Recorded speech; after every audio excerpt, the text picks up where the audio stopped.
So let's continue with this. So we're going to look at our two cases now where we have so-called statics and so-called dynamics. So here's an example of statics. Statics is when you have no net external force. So here's a situation. We have three forces, and they're actually acting at this point in space, aren't they? You know, we talk about them acting on the traffic light, but the traffic light is pulling down on this. So this is, if you like, our point of interest. And traffic lights, you know, this mass is not going to accelerate down the road or accelerate up into space. It's a hanging traffic light. It's just a mass hanging from two pieces of string.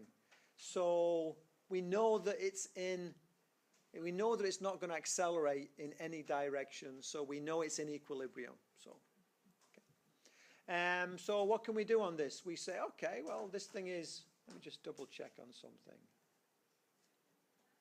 Yeah, I need to just step back. So equilibrium and non-equilibrium. Basically what this says is that when there's no net external force, we are in equilibrium. And when there is a net external force, when the net external force does not equal zero, we're in non-equilibrium. So for this one, the sum of the forces equals 0. And for this, the sum of the forces equals ma. In a given system, so we have classics, statics would be pertaining to this. Dynamics will be pertaining to this, but there'll also be elements. This can include, will include,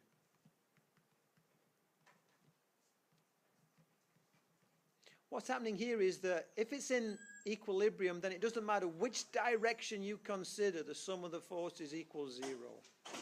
If you're talking about dynamics, then in one direction, the sum of the forces equals ma. In a whole bunch of other directions, there's a component of that.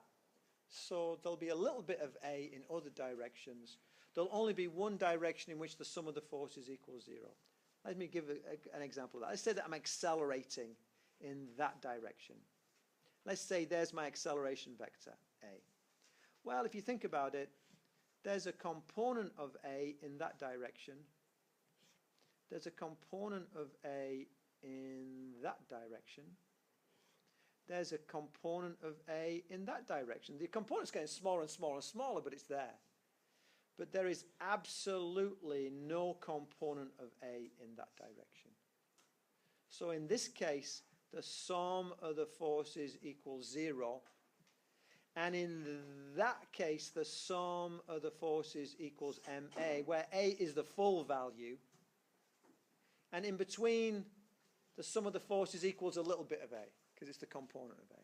So dynamics will be more complicated than statics typically. So let's look at our example of statics. So this is a traffic light problem. Really the point of interest is where the strings all join together. The traffic light is not accelerating anywhere. It's basically just hanging there. So I can say, oh, I want to find, how many unknowns do I have? I have the tension in the left-hand string. I have the tension in the right-hand string. I'm not given either. I'm given these angles. And I'm given this mass. And I know, because we're on the surface of the Earth, that that's 30 newtons. So, okay. I can only ask you to find one thing at once. So I'm going to say, find TL. So that's the thing I want. And there's three ways to do this.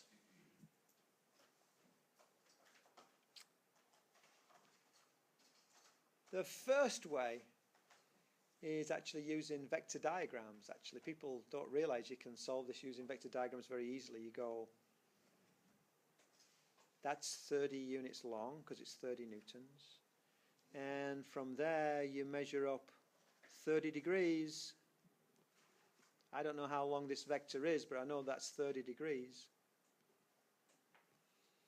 And from here to the horizontal, it's 40. So at this other end, I go down here at 40 degrees. That's 40. And I say, oh, well, this is an equilibrium, so there can be no net force, so there can be no resultant. So that force must go in that direction because it's pointing up and to the right. And that force must go in that direction because it's pointing up and to the left. And which one did we want? If this is t right and this is t left, oh, that's the one I want. So just get your ruler out and measure it. There's your answer. It kind of give you an approximate answer quite easily. So easily, in fact, that on the test, I might ask you to do it using a vector diagram and want to see that scale vector diagram. So do practice it. But also, there'll be other times when I'll say using the method of trigonometry, because I don't want you to use the vector diagram because you've also got to learn trig. So you see what I did? I took my 3 parts. I got my force that was downwards, my force to the right, and my force to the left. And I said they're in equilibrium, so they must form a closed triangle of vectors. And I decided the length of this would be 10 at 30, so it's going to be 30 somethings. You know, maybe 30 centimeters, or maybe, I don't know, 15 centimeters, or maybe 7.5 centimeters. I did some scaling so I could draw a decent diagram. And then I did the direction for my t right. I don't know how long it is, but I know it's in that direction. I did my direction for the t left. I know where it ends up. I don't know where to start it on this t right line, but I know where it ends up. Can you see my vector diagram here? This is an addition. So, all right, I know that they cross here, so that must be the length for my t right, which is my magnitude of my t right, and that must be the length for my t left, which is my magnitude for my t left. It's a very elegant way of doing vectors. Very nice. Gets it, very useful answers. And people sometimes miss it. They go, oh man, I got to do everything using, I want to do eraser. So let's get rid of that. I'm going to show you 2 mathematical ways of doing this. And one mathematical way, I'm going to change the color of my pen so that I can do in different colors. So, I'm going to go back because I want this to be. So I don't like the diagram that I get on the test. I don't like. It's always too small. The angles are never right. It's almost like that guy deliberately doesn't make them right. 30 degrees, t right. This is 40 degrees, t left. And this is 30 newtons. I'm going to say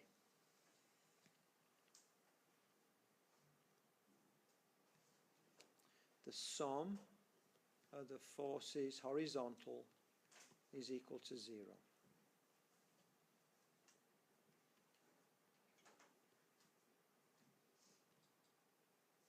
I've visualized my horizontal force component for t right. Can you write that down for me? Can you just write it down in terms of TR and 30?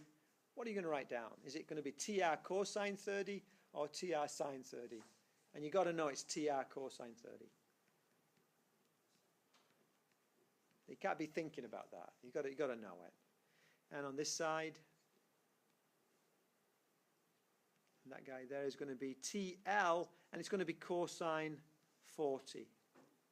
And this is a negative pointing arrow, this is a positive pointing arrow. So then I say, well, the sum of the forces horizontal is equal to plus TR cosine 30 added to minus TL cosine 40, and they equal 0. Remember, it's sum of the forces equals 0, so forget that. So they equal 0. Now, trick I've learned is if I want to end up worrying about TL, I want to isolate TR in my first equation. So TR is equal to TL cosine 40 over cosine 30. Some people like to work in numbers as quickly as possible. Other people, oh, yes, I did. I'm sure I did. Other people like to hold off and work in angles later. My experience is most people at the beginning like to get rid of cosines. I'm okay with it as long as you use, I'd say, 3 decimal places, maybe even 4. So this is TL. I'm going to say cosine 40, enter, divided by cosine 30, enter. And that's going to be 0.8846. Okay? So TR is equal to 0.8846 TL. After a while, you realize that cosine of an angle and sine of an angle is just a fractional number between 0 and 1. It's just a multiplication factor. There's no trig coming up in terms of doing some special recognition. It's just you're going to stuff numbers in for it. That didn't get me my answer because I have 2 unknowns, so I've got to do a little bit more finagling here. So let's go to the purple.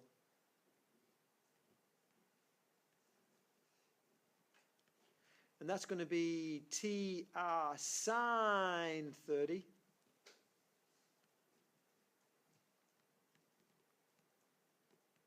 And that's going to be TL sine 40. And this is going to be 30. There's no x component for this 30 because it's in the y-axis, but it still exists in the y-axis, so I've got to take it into account. The sum of the forces vertically is equal to 0. So plus TL sine 40 added to plus TR sine 30 added to minus 30 is equal to 0. Now I'm trying to solve this thing so I can, well, let's get rid of our numbers to begin with. So let's have a look. Sine 40 equals, so this would be 0.6428 TL added to sine 30. I think I know this. Yes. 0.5000 TR is equal to 30. Let's take the 30 to the other side. Now, hold on. I know what TR is.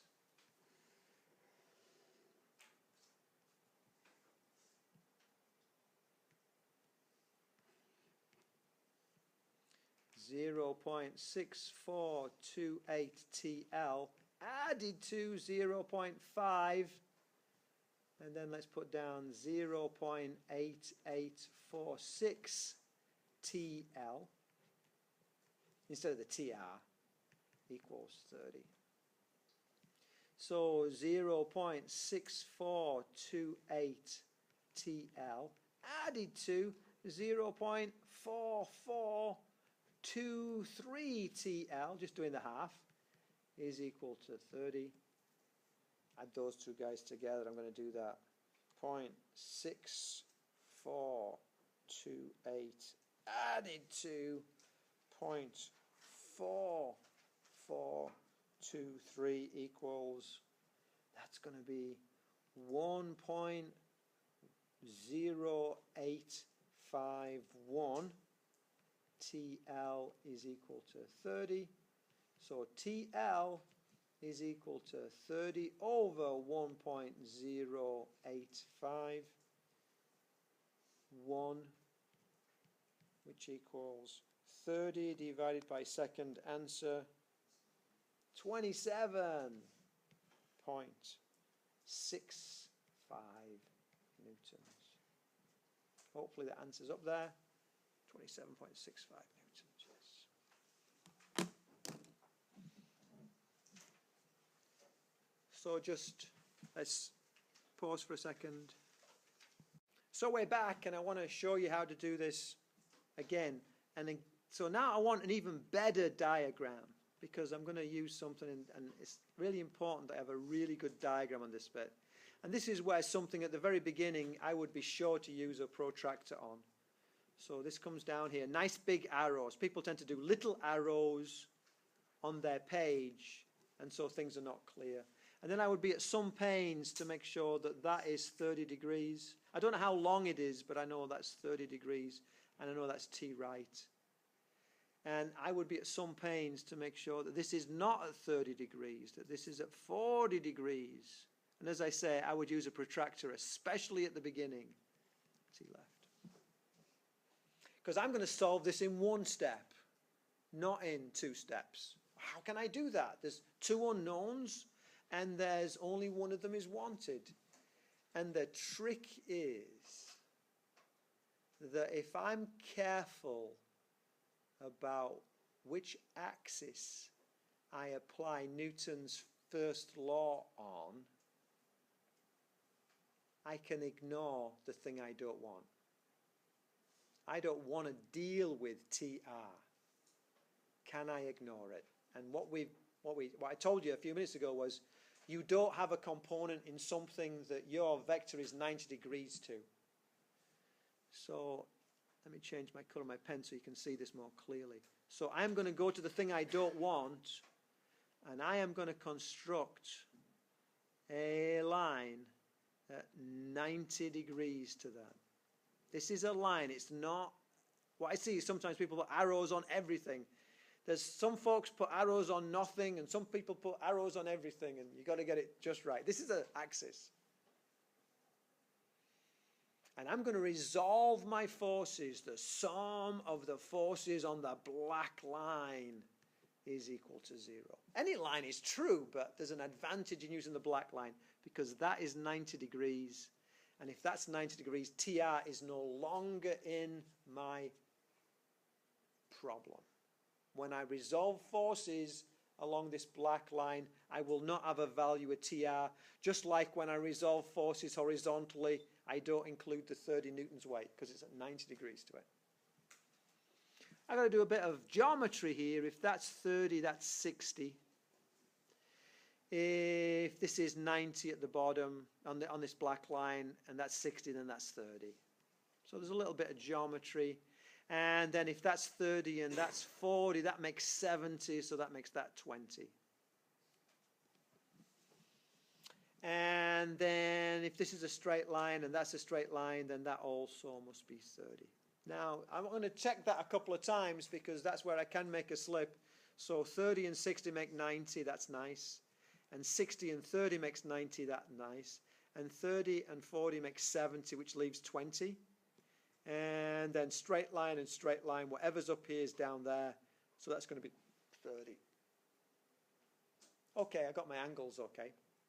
And then let's go here. Let's just change color again. So again, it's clear. So now I'm looking, and there's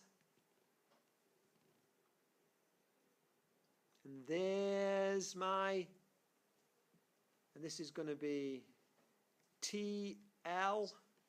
It's a cosine 20.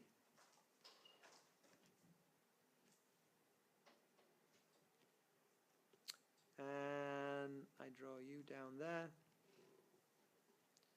And this is a a 30 cosine 30. Not the best choice of numbers, but that's the way I worked it out. 30 cosine 30. Because that's 30 degrees and that's 30, the hypotenuse is 30 newtons long. They point in opposite directions, so one of them has to be a positive direction and one has to be a negative direction. I've always got to have a positive and negative, and I'm going to choose to make that positive and that negative, not because I have any special insight, but just because that's the way it is. I might as well do it. I could swap it. As long as I'm consistent, I'm okay. So I say plus TL cosine 20 added to minus 30 cosine 30 is equal to 0. So TL is equal to 30 cosine 30 over cosine 20. And you can break those up individually into numbers if you like, or you can just do it and say 30 times cosine of 30, enter, divided by cosine of 20, enter. And I'm getting 27.65. And I'm actually getting positive 27.65. So what does that mean? Oh, yeah, it's in the direction I said it was going to be positive in. So I got the right sign for it, which is yay, yippee. So, answer. So which do you prefer? I'm going to pause for a second. So the reason why I like this second method is that it's mindful. You are basically saying, I want to avoid dealing with TR, so I will simply make my axis in that right direction, in that correct direction. It is not just plug and chug. It is mindfully picking a direction which has an advantage for you. If you're not at that stage by the test, by all means do it using the two axes that are 90 degrees to each other and do simultaneous equations. A bit more mathematically, a bit longer, but you know, you'll be fine. I'd sooner you get it right than wrong. So, you know, I'd sooner you did it whichever way you feel comfortable with. But recognize the fact that this second way of doing it, or the third way I showed you today, is like, that's where the money is in the end. You're going to be looking at problems, always saying, what's the symmetry I can use to simplify things? Or what's the axis I can use to ignore something? We do this time and time again. So don't kind of turn around and say, I'm going to be a purist and work everything out from first principles, because you'll be here for 5 days. You know, what you want to be is like, all right, I know the first principles now. All right, what about this shorter method? Yeah, I see it, and get skilled in it. So that's three examples of doing a statics problem. Now let's do a dynamics problem. And there's more statics to do and there's more dynamics to do. I just want to give you a taste of each. So, and this is a little bit of a set piece. So with dynamics, you do have an acceleration. It need not be like this, but this is a very common way of introducing dynamics. You have a mass which is resting on a level, frictionless table. And the massless string goes over the massless, frictionless pulley and connects to another mass. Just because it's, why are all these things massless? Because you don't have to do math on them. Why are they frictionless? Because I don't want to deal with friction at the minute. And I'd like to know the tension in the string as this thing is moving. This thing is accelerating, not just moving, but accelerating. But hold on, that's only 4 kilograms, and that's 7 kilograms. Surely what does 7 kilograms pin the block to the table? Well, if there was friction, it may well. Might not, but it may well. But if there's friction less, it's like being on ice. And if you've ever been skating on ice, yeah, just anything can get you moving sideways. So this will easily accelerate if this is frictionless, and it is. So how do I do these? So the first thing I got to do is recognize a real confusion.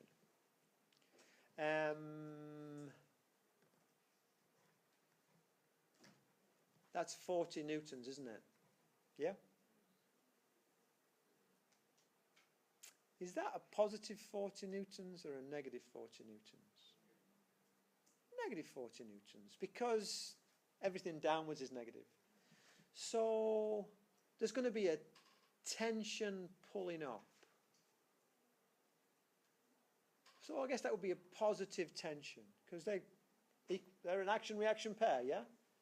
The force of the weight, the force of the 4 kilograms on the earth is equal as opposite the force of the earth on the 4 kilograms.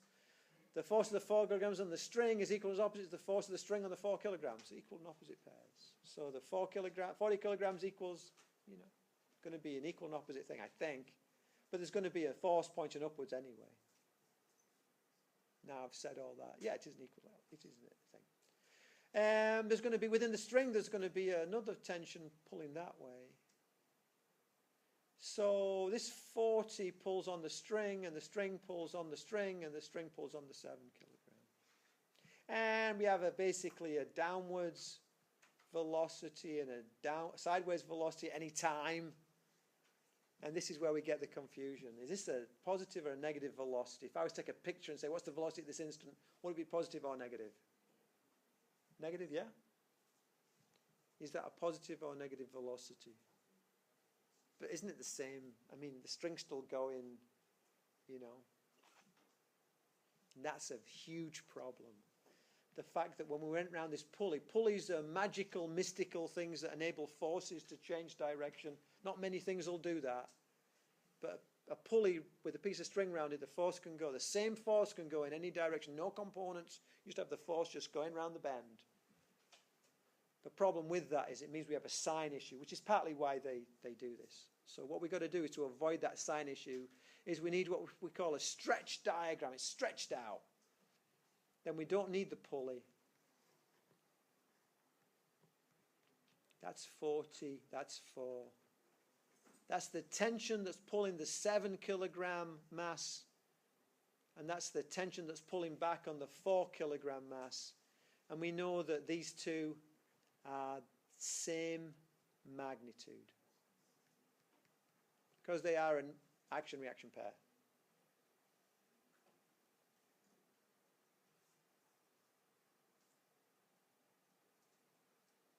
So that's the setup, which is vitally important. And then we're going to try and solve this. And there's all these things. I try and solve it in one step. So I'm going to pick one or other of these. They've both got tension in, but it seems to me this is the easiest thing to think of.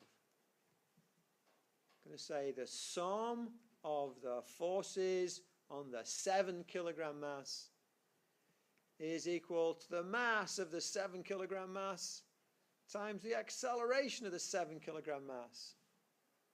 What do I know? Plus t is equal to 7 times the acceleration of the 7 kilogram mass. Oh, if only I knew the acceleration of the 7 kilogram mass, I could solve this problem. Disaster. Well, not really. It's just a two-step problem. And the problem has told me what to do next. Oh, you need to know the acceleration of the 7 kilogram mass? Let's do that next. The acceleration of the 7,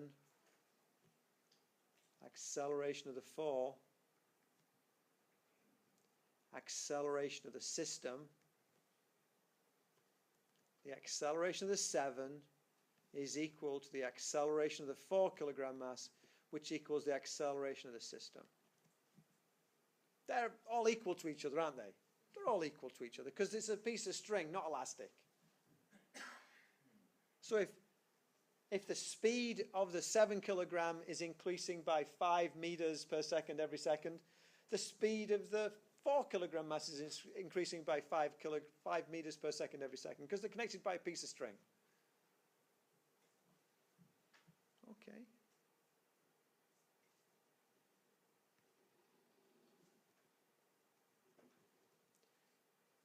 The sum of the forces of the system is equal to the mass of the system times the acceleration of the system. So that would equal plus 40 because my system is here.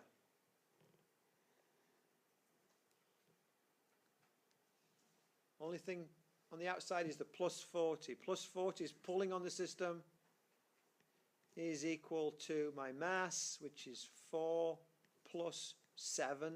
It's all the mass that's inside it times the acceleration.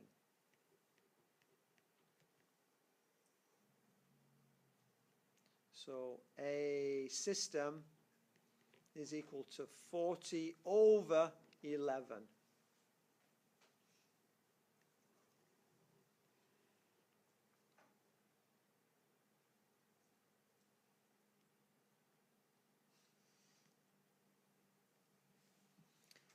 So T is equal to 7 times 40 over 11, which equals, I don't know, 280 over 11, which equals, hope I did that right, 280 divided by 11 equals 25.45.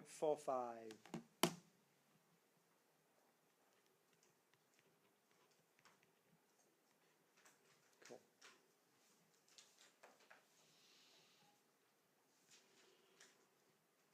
So I tried to solve in one step, and so I did something else. Yeah. There is another way. I just want to show you that. All right, I have the sum of the forces on the 7 is equal to the mass of the 7 times the acceleration of the 7. And I have that my acceleration of the 7 equals acceleration of the 8. Okay? I can turn around and say, oh, T I want. Okay, so I did that. Let's say the sum of the forces on the 4 is equal to the mass of the 4 times the acceleration of the 4. So I say 40 added to minus T is equal to 4 times A4. And then I recognize, oh yeah, look, A4 equals A7, which equals, we call it A. So I say 40 minus T is equal to 4A. So A is equal to 40 minus T over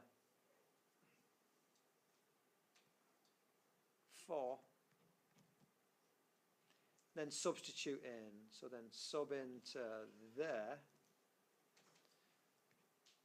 T equals 7 times 40 minus T over 4, which equals 280 minus 7T over 4. Did I do that right? So T would equal, so T is equal to 280 over 4 minus 7 over 4T. So T 40 over 4 plus 7T over 4 is equal to 280 over 4.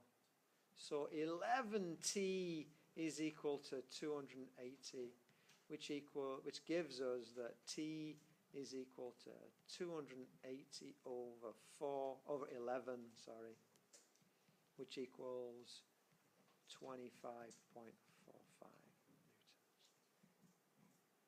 They both work. You know, in one case, I prefer the way where I find the acceleration, but there's nothing to say you can't just use simultaneous equations on the thing. They both work. Yep. Cool. Let's don't pack away because I've got